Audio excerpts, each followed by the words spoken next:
Hey, Shalom, Shalom. Call hello, Yahweh Shem Abishai. This is your brother Malcolm from the branch of the Great Millstone. And I want to give all praise, glory, and honor to Yahweh Shem Abishai. Double honors unto the apostles. Double honors unto the elder bishops. Salutations to all my fellow laborers doing this work in truth and sincerity, risking their lives and their freedom to do so now more so than ever. To the scattered elect that are scattered around the four corners of the earth, that be like unto the speckled bird, the Israelite foreigners among the heathen that look like those heathen. This is not a black thing. And to the few Akwaf that are listening and learning, to you, I say shalom. All right, and I'm going to go right in on this lesson. But let me start with Ezekiel 30:6, and it reads, Thus saith Yahweh, they also that uphold Egypt shall fall, and the pride of her power shall come down. From the tower of Syene shall they fall in it by the sword, saith the Lord power. So, you know, what we found out is that for years, you've been hearing about the Iron Dome and the invincibility of Israel, and Iran just exposed that not only can Israel not defend against Iran, that America cannot defend against Iran unless they go nuclear. Their armaments are not ready. They ain't ready. All right, so I'm gonna play a matter of fact, let me get another scripture. So that, because they've been kind of, you know, vowing to retaliate and this, that, and the other. And the truth of the matter is they are very afraid. All right. And the message that's being sent to the rest of the world and all the people who are against them is that, you know what, we can deal with these people and get rid of them. And hold on, let me find this scripture. My mind is actually going faster than my tongue at this point. There's so many thoughts in my head. But this is Luke 8:17. And it reads, nothing is secret that shall not be made manifest, neither anything hid that shall not be known and come abroad. All the truth is coming out, man. Because they tried to control the narrative, like the missiles didn't hit anything, they didn't do any damage. Oh, it's but a scratch. It's just a flesh wound. Turned out that they wreaked havoc, destroyed all kind of shit. All right, and the Iranians, they have thousands upon thousands of these things, and these things basically exhausted the Iron Dome's capability. And the Iron Dome that was Israel and America's best weapons to defend it, and they couldn't defend it. All right, and they spent billions doing it, and it all failed. So let me play the receipts. Let me give you the proof now that I'm not just talking. So I'd like to see their faces now. Not so proud, and that goes to show you that there's no way that these are the people of the Lord. The prophecy says that, you know, that the Israelites will dwell in peace and safety alone. These people are nowhere near safe. All right. As a matter of fact, you can expect a mass exodus from there. The ones that have dual citizenship, now if they realize that they can't be protected over there, don't be shocked over the next couple months. You know, and if that does happen, they're gonna try to hide that. That's why they don't want this to get out. All right. Let me find this.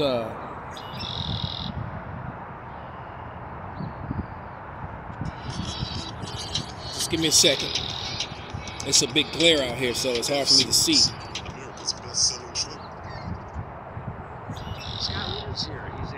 Marine intelligence officer who served in the former Soviet Union, implementing arms control agreements, and from 1991 to 1998, he served as the chief inspector for the United States in Iraq, leading the search for Iraq's prescribed weapons of mass destruction. He was later a vocal critic of the American decision to go to war in Iraq. He's also the author of 9 books, including his latest, Disarmament in the Time of Perestroika, Arms Control, and the End of the Soviet Union. Welcome back to the show, Mr. Scott Ritter.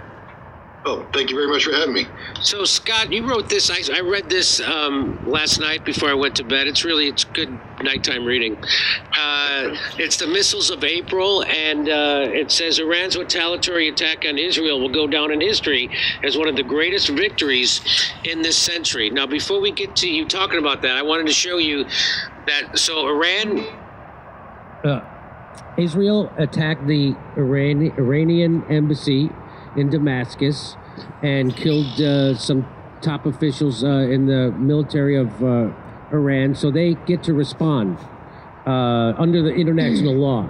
And so they did. And this is from Uncover News. It says, outstanding video of Iran targeting Israel's air defense system. Iranian missiles with decoy bomblets are first deployed, and then several ballistic missiles hit their intended target. So here, are we allowed to show this? Let's see. Let's see. So here's all there's all the missiles coming in, right? So they're trying to overwhelm Iron Dome? The Iron Dome, right? And now Israel said they got 99% of the missiles they knocked down, but as this video is going to show in a second here, a couple of them got through, at least a couple. So, come on, this is taking forever, for F's sake. Oh, here we go. So, oh, look, it got through. And there's another one got through. Here comes another one. Boom, here comes another one.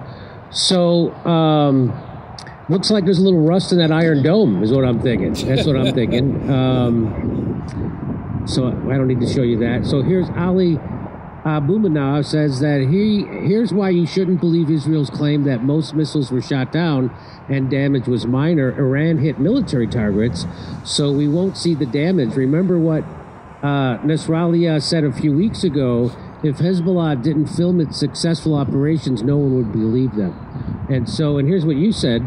You said eye for an eye. Iran struck Nevatim air. And the reason he says that is because the very people who got struck are the people who control the media here in the West. And they always have to, try and control the narratives. It's just like, we've been trying to tell people that Diddy is was a distraction because of the CEO of Nickelodeon and some other high-ranking Edomite in society. I think his son chopped up his wife or something and tried to throw out in the trash, and the bag burst open, and that got out. So it's all in the media. They always have to be known as the good guy, as the hero. And whenever they get ousted, when they get exposed on something, they have to throw some black celebrity or entertainer under the bus and drag their name as a distraction. Right? Just wanted to mention that, because that's the sort of behavior that they do every time they get caught up, or something.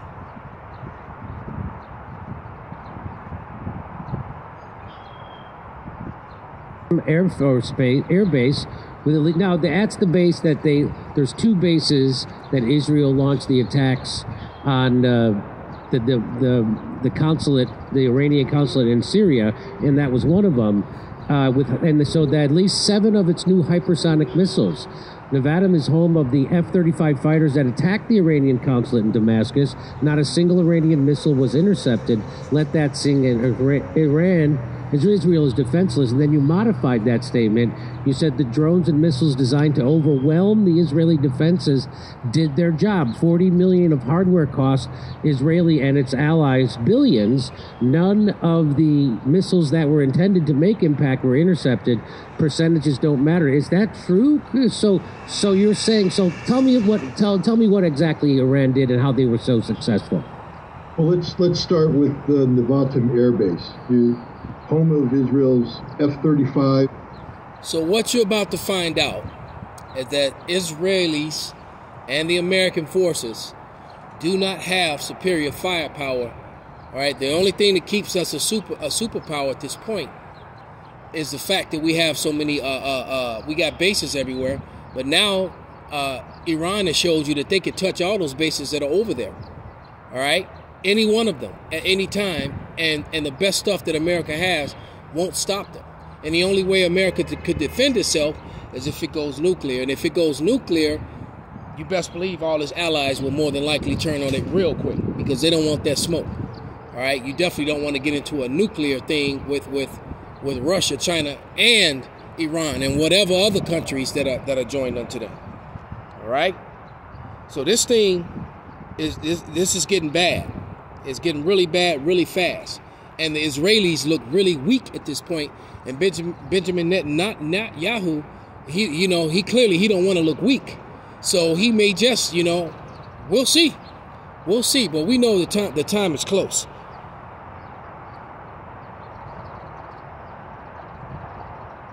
F-35I, they're modified F-35 fighters. These are the fighters that bombed the Iranian consulate in Damascus in violation of international law. But it's home to more than that. It's home to America's ANTPY-2 X-band radar, the most sophisticated anti-ballistic missile defense radar in the world. We have it there. This is the radar designed to detect Iranian missile launches from Iran. It's tied into our satellite network that monitors Iran continuously, any launch, any activity. The point I'm trying to make is that we have given Israel perfect ability to monitor Iran's missiles. Israel can't be taken by surprise. Anything Iran does, Israel will know. This surveillance technology is linked to the most sophisticated anti-ballistic missile defenses in the world. The Arrow 2, the Arrow 3, David Sling. These are all U.S.-Israeli projects. The improved Patriot, the THAAD missile system, which is an American-only missile system. We've deployed all these around Nevatim. My point is, Nevatim is the most heavily secured spot on the planet. The most heavily secured spot on the planet when it comes to anti-ballistic missile defense. There's no place on Earth more heavily defended than Nevatim. And Iran launched, we now have updates, 7 missiles against Nevatim. 5 of them hit their target. The most heavily defended spot on the world, in the world, right there, everything, the best. Nobody has better equipment than what's there. Iran launched 7 missiles against that base. 5 of them hit their target. That means that Israel is defenseless. It means America's defenseless. It means if Iran wanted to have saturated that base with missiles, they would have destroyed everything. Iran was simply making a point.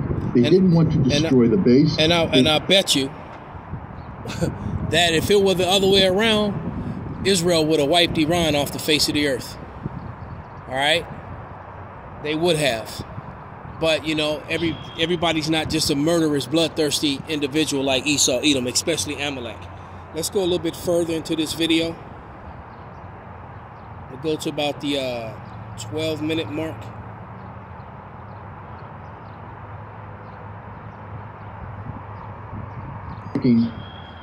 If you're a Christian with debt, give me 10 seconds, and I'm going to show you how to get totally debt-free in 6 months or less. 2020, the Iranians told the United States that they will be striking the Al-Assad air base where the drones were taken off that killed. They gave the Americans advance notice so America could get troops out of it. They fired at least 10 missiles, and when the United States looked, the missiles hit every building on the base, every major building, destroyed them, huge craters. And at that point in time, the United States realized that they can't shoot down these missiles, and these missiles hit what they were aimed at. Later on, when Iran shot down the Global Hawk drone over the Strait of Hormuz, which is accused of coming into its territory, Trump was demanding that America bomb Iranian air defense sites in Iran. And that time, the Pentagon came up and said, we can do that. But understand, the moment we do that, Iran will flatten all of our bases in the region, and there's nothing we can do to stop them. And then if you want to escalate further, they'll shut down the Strait of Hormuz, choking off our oil. And then if you want to escalate further... So what he just explained to you is that Iran actually has the capability of destroying every U.S. military and allied base in the region, in that whole region, in all of Western Asia that they fraudulently call the Middle East. That's just Iran. You haven't even, we're not even talking about China and Russia yet. Because I have an article that the beloved Elder Apostle Ramblab sent me about Russian soldiers. Look, the U.S. ain't ready, man. Right? The Russian army has even increased even more. And we're just talking about their ground forces. We're not even talking about their military might, their missile capability. This place is fucked. All right?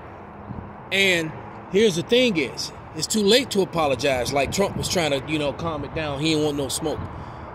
America has too much blood on his hand. Israelis have too much blood on their hand. And now, what do you think now these people know that this whole Iran thing exposed the weaknesses and all, because for years you would argue with people, no, the America has the most mightiest military. That clearly is not the truth. Clearly is not the truth. And so now, what do you think happens when all these nations that are already against them, you know, decide to get together? Ooh-wee. Hold on, let's bring it back.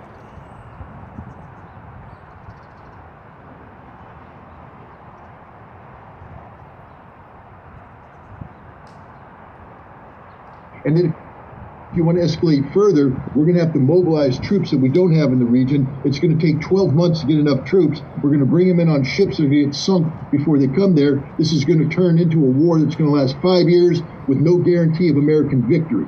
Do you really want to retaliate against an Iranian air defense site? And that's when the president said, no, I don't. But because he couldn't admit that he stood down, he started making things up about how he was a humanist. He didn't want to bring any casualties. He was about to go to war.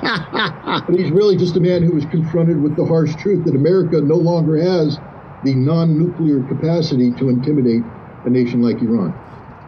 And that's coming from a Marine's former weapons inspector with high level security clearance, who the CIA threatened that they would ruin his life, because he was one of the whistleblowers that pointed out that there were never any weapons of mass destruction.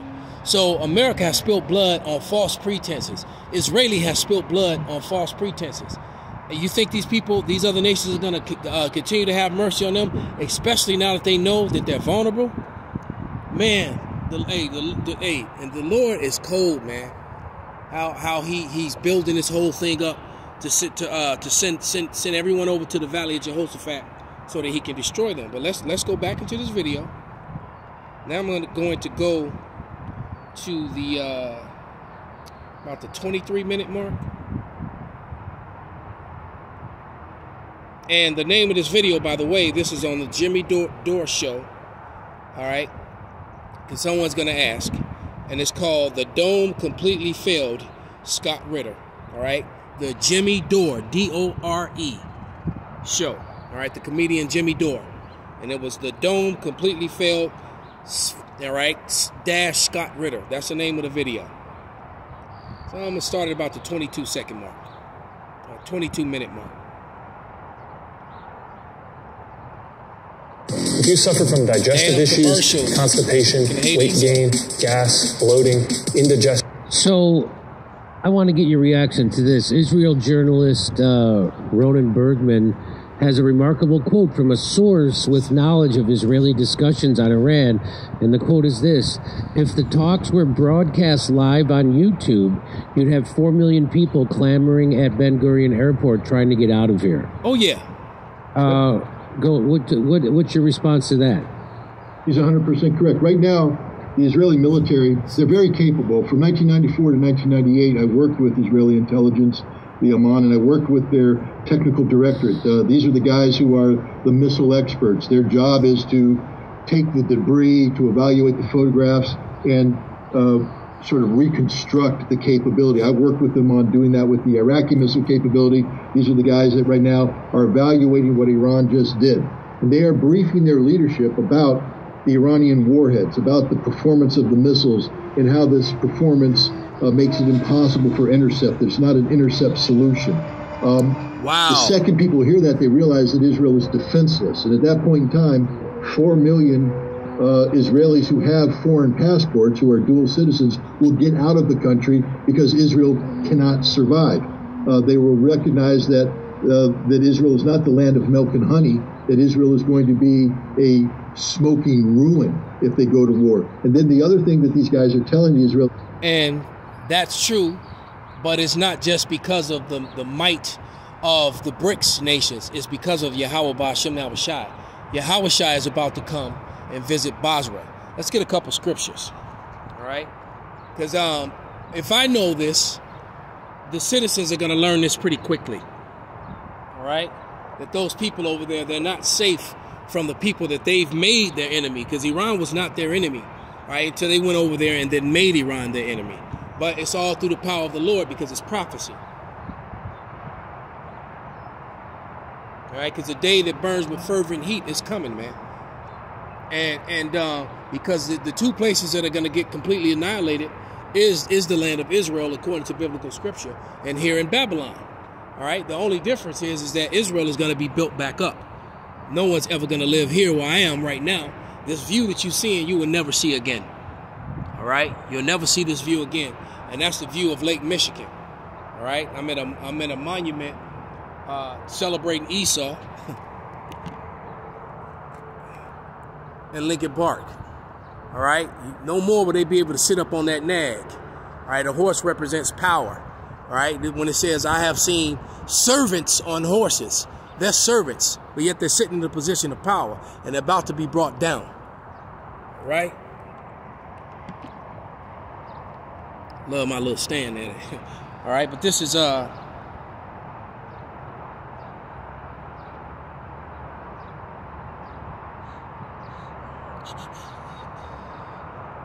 yeah, Isaiah 63. That's what I wanted to read.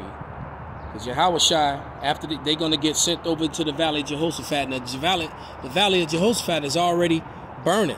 All right? They're already bombing and fighting over there. How that Billy Joel song, somebody just remade it. We didn't start the fire. You know, the fire's been burning since the world was turning or something like that.